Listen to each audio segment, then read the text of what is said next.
Рекламите ти работят 3 дни и после умират.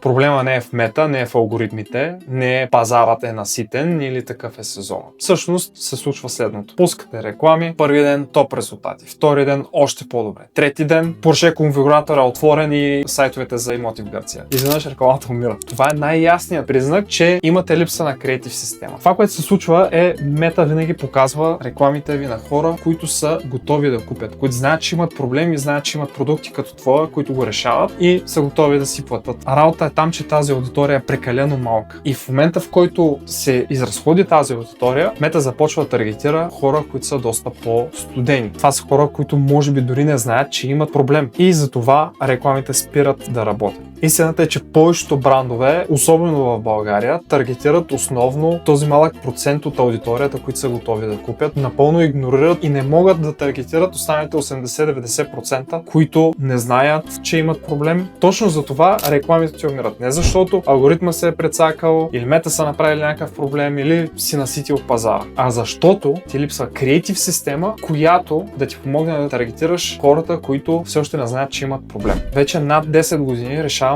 този проблем за e-commerce брандове в Европа и в САЩ с нашата X-Ray Creative Targeting система. Това е система, която ти позволява да генерираш креативи на мащаб, които да таргетират хората по ниво на осъзнатост, за да може да достигнеш до тези 80-90% от аудиторията, които и другите конкуренти не могат да достигнат точно заради липса на същата система. Ако искаш да видиш как работи, как помага да намалиш цената на поръчка, как ти помага да вдигнеш ROAS и реално да скалираш предвидимо, запиши си разговор за безплатен анализ през линка долу и ще видим дали може да помогнем на теб.